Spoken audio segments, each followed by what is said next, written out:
Welcome to special analysis. నేను రమా మండవ. ఈ రోజు అనాలిసిస్లో భాగంగా మనం తీసుకోబోతున్న టాపిక్ ఏంటంటే, ఆల్రెడీ మనం ఇక్కడ ఒక టైటిల్ని ఖాయం చేయడం జరిగింది, రేవంత్ వర్సెస్ చంద్రబాబు, వీళ్ళిద్దరి మధ్య కోల్డ్ వార్ నడుస్తుందా అనేది.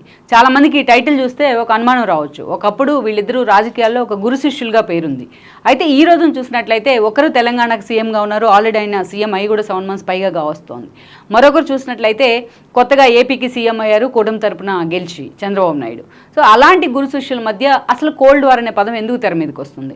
అసలు నిజంగానే ఆయన ప్రత్యర్థులు కావాలని వాళ్ళ ప్రత్యర్థులు ఇలాంటి అంశాన్ని తెర మీదకి తీసుకొస్తున్నారా, లేకపోతే నిజంగానే వాళ్ళిద్దరి మధ్య కొన్ని ఈగోస్ కానీ ఆధిపత్య బోరు కానీ తెర మీదకి వస్తున్నాయంటే కొన్ని మాత్రం అవుననే చెప్పుకోవాలి. అందుకు కారణాలు కూడా ఉన్నాయి. ఇప్పుడు మనం వాటి గురించి చెప్పుకుందాం. అయితే వాటి గురించి చెప్పుకునే ముందు గతంలో జరిగిన పరిణామాలు కూడా ఇక్కడ ఒకసారి హైలైట్ చేసుకోవాలి. ముందుగా మనం చూసినట్లయితే రేవంత్ రెడ్డి పార్టీలకు అతీతంగా తనకంటూ తెలంగాణ రాజకీయాల్లో చాలా షార్ట్ స్పాన్లో ఎదిగిన వ్యక్తి రేవంత్ రెడ్డి. ఆయనకు అటు ఏదైతే ఒక యూత్ లీడర్గా ఒక ఎక్స్పోజర్ కానీ, అదేవిధంగా తన రాజకీయ ప్రస్థానం టీఆర్ఎస్ బీజేపీ విద్యార్థి నాయకుడిగా స్టార్ట్ చేసిన అక్కడి నుంచి టీఆర్ఎస్, అక్కడి నుంచి ఇండిపెండెంట్గా ఆయన ఎమ్మెల్సీ అయిన తీరు అందరికీ తెలిసిందే.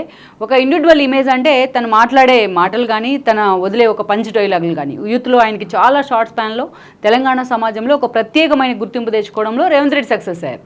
అక్కడి నుంచి ఆయన ప్రస్థానం టీడీపీ నుంచి స్టార్ట్ అయింది. టీడీపీలో వరుసగా ఆయన 2 సార్లు ఎమ్మెల్యే కావడం జరిగింది. అయితే తెలంగాణ ఉద్యమ సమయంలో టీడీపీని తెలంగాణ వేదిక మీద లేకుండా చేయడంలో కేసీఆర్ లాంటి వాళ్ళు సక్సెస్ అయి ఉన్నారు. ఈ క్రమంలోనే మెజారిటీ నేతలు చంద్రబాబు నాయుడు రాష్ట్ర విభజన తర్వాత జరిగిన పరిస్థితుల్లో అక్కడ ఆయన ఏపీలో సీఎం అయ్యారు, తెలంగాణకు మొట్టమొదటి తెలంగాణ రాష్ట్రానికి కేసీఆర్ సీఎం కావడం జరిగింది. ఈ క్రమంలో ఆ రోజు రేవంత్ రెడ్డి ఎమ్మెల్యేగా ఉన్నారు టీడీపీ తరఫు నుంచి, 2వ కొడంగల్ ఎమ్మెల్యేగా. అయితే ఆ తర్వాత కొద్ది రోజులకే సంబంధాలు కేసీఆర్ అండ్ చంద్రబాబు నాయుడు మధ్య సంబంధాలు కూడా బాగానే ఉండేవి. రేవంత్ రెడ్డినే నమ్ముకున్నారు చంద్రబాబు నాయుడు. ఆ రోజు పార్టీ ప్రెసిడెంట్గా కూడా రేవంత్ రెడ్డి ఉన్నారు తెలంగాణ టీడీపీకి. ఆల్మోస్ట్ టీడీపీ నుంచి గెలిచిన ఎమ్మెల్యేలు మొత్తాన్ని కూడా కేసీఆర్ తన పార్టీలో జాయిన్ చేసుకున్నారు. టీడీఎల్పీని విలీనం చేసుకోవడానికి కూడా ఆ రోజు ఆయన ట్రై చేశారు.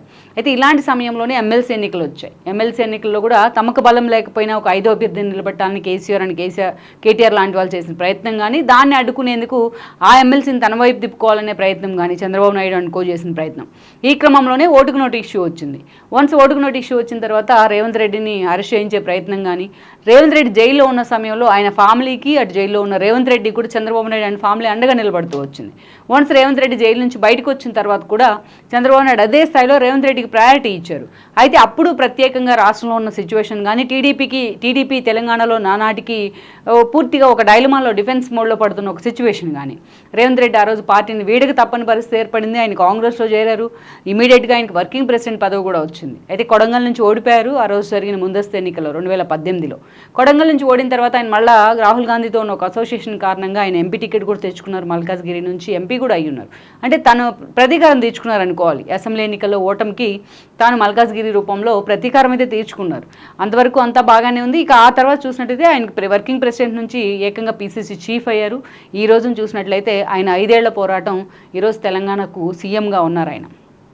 బీజేపీ అండ్ దెన్ బీఆర్ఎస్ ఇద్దరు ఒకే తానులో ముక్కలని ప్రచారం చేసుకోవడంలో కానీ, పార్టీ తరపున వాయిస్ని ప్రజల్లోకి తీసుకెళ్లడంలో కానీ రేవంత్ సక్సెస్ అయ్యారు. Then at the same time Chandrababu Naidu skill development కేసులో జగన్మోహన్ రెడ్డి అరెస్ట్ చేస్తున్నారు. ఆ క్రమంలోనే చంద్రబాబు నాయుడు తెలంగాణలో ఆయన పోటీ చేయొద్దని తీసుకున్న నిర్ణయం కూడా కాంగ్రెస్కు లాభించింది. And then KTR and KCR, Harish Rao లాంటి వాళ్ళు ఆ రోజు చంద్రబాబు నాయుడిని గేల్ చేస్తూ మాట్లాడిన తీరు కూడా చంద్రబాబు నాయుడు అభిమానులు కసిని పెంచింది.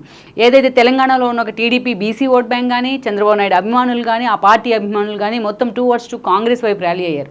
దాని ఫలితం ఎన్నికల్లో కనిపించింది. సో ఈ రోజు రేవంత్ రెడ్డి సీఎం స్థానంలో కూర్చున్నారంటే టీడీపీ షేర్ కూడా ఎంతో కొంత ఉంది అనేది ఎవరూ కాదనలేని వాస్తవం, ఇంక్లూడింగ్ రేవంత్ రెడ్డి కూడా. అయితే ఆయన కాంగ్రెస్లో ఎప్పుడు కూడా కాంగ్రెస్లో ముందుకెళ్లే బ్యాచ్ ఒకటి ఉంటే దాని వెనక్కిలాగే బ్యాచ్ ఎప్పుడూ ఉంటుంది వెనకలే. సో రేవంత్ రెడ్డిని ఎప్పుడు ఆయన ప్రత్యర్థులు విమర్శించాల్సి ఉన్నా మొన్న ముఖ్యమంత్రి అయ్యే వరకు కూడా ఆయన చంద్రబాబు నాయుడు శిష్యుడు అంటూ కూడా విమర్శించేవాళ్ళు. అయితే తాను ముఖ్యమంత్రి అయిన తర్వాత చంద్రబాబు నాయుడుతో ఆయన సత్సంబంధాలు ఉన్నాయి. ఈవెన్ బేగంపేట ఎయిర్పోర్ట్లో కూడా ఢిల్లీకి వెళ్ళే క్రమంలో వాళ్ళిద్దరూ మాట్లాడుకున్నారు. అనేక అంశాలు వాళ్ళిద్దరు డిస్కషన్ కూడా చేసుకున్నారు.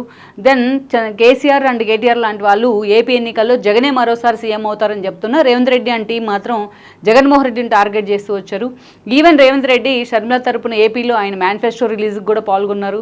చంద్రబాబు నాయుడు బీజేపీతో పొత్తు పెట్టుకోవడానికి కూడా ఆయన ఆక్షేపించారు. ఫస్ట్ టైం రేవంత్ రెడ్డికి చంద్రబాబు నాయుడికి ఆన్ రికార్డు నిజంగా ఒక ఇష్యూ వచ్చింది అంటే అది బీజేపీతో, అంటే ఎన్డీఏ కూటమిలో వెళ్ళి చంద్రబాబు కలవడమేననుకోవాలి. రాష్ట్రంలో ఉన్న ప్రస్తుత ప్రస్తుత పరిస్థితుల దృష్ట్యా ఏపీలో చంద్రబాబు నాయుడు మళ్ళీ తిరిగి ఎన్డీఏ వైపు వెళ్లాల్సి వచ్చింది, ఇంక్లూడింగ్ జనసేనని కలుపుకొని అమిత్ షా లాంటి వాళ్ళ ఆహ్వానం మేరకు. ఇదే సమయంలో అటు కాంగ్రెస్ వైపు నుంచి రేవంత్ రెడ్డి అక్కడ సీఎంగా ఉన్నారు తెలంగాణలో. బట్ ఇండియా కూటమి మళ్ళీ గెలుస్తుంది, అధికారంలోకి వస్తుందనే ధీమాతో రేవంత్ రెడ్డి అని టీం ఉన్నారు. అంటే కంప్లీట్ అపోజిట్ స్టేటస్లో అటు చంద్రబాబు నాయుడు కానీ రేవంత్ రెడ్డి కానీ ఉన్నారు. దెన్ చంద్రబాబు నాయుడు గెలిచిన తర్వాత రేవంత్ రెడ్డికి ఒక క్వశ్చన్ ఎదురైంది, ఆయన ప్రమాణ స్వీకారానికి వెళ్తారా అని. నన్ను పిలిస్తే వెళ్తాను అని అన్నారు రేవంత్ రెడ్డి. అయితే చంద్రబాబు నాయుడు పిలుస్తారని అందరూ అనుకున్నారు. యాక్చువల్గా ఒక వెండెట్టా పాలిటిక్స్కి అయితే చంద్రబాబు నాయుడు ఎప్పుడూ ప్రయారిటీ ఇవ్వరు, పెద్దగా విరోధం కూడా రాజకీయాల్లో ఆయన తెచ్చుకోరు కూడా. తనను ఎంతో హ్యూమిలేట్ చేసిన కేసీఆర్ని పరామర్శించిన విషయాన్ని కూడా ఇక్కడ మనం గుర్తుపెట్టుకోవాలి చంద్రబాబు నాయుడు విషయంలో. అలాంటిది రేవంత్ రెడ్డికి చంద్రబాబు నాయుడు ఆహ్వానం పంపలేదు, అది కూడా కొంతమంది తప్పు పెట్టారు, ఆహ్వానం పంపుంటే బాగుండేది అని.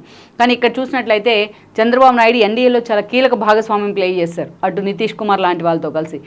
ఇవాళ మనం ఒక మాటలో చెప్పుకోవాలంటే అటు చంద్రబాబు కానీ ఇటు నితీష్ కానీ లేనిది ఈరోజు మోడీ పీఎంగా ప్రమాణ స్వీకారం చేసే ఛాన్సే లేదన్నది వాస్తవం. ఈరోజు ఇండియా కూటమికి వీళ్ళిద్దరూ మద్దతు ఇస్తే ఇండియా కూటమి ఈరోజు అధికారంలో ఉండేది. అందుకే ఏదైతే కాంగ్రెస్ వైపు నుంచి సీఎంగా ఉన్న రేవంత్ రెడ్డిని పిలవద్దు అనుకున్నారు కాబట్టి అటు దాని రాజకీయ కోణంలో చూసి ఆయన రేవంత్ రెడ్డిని పిలవలేదు అనేది ఆయన వైపు నుంచి వస్తున్న వాదన అని అనుకోవాలి.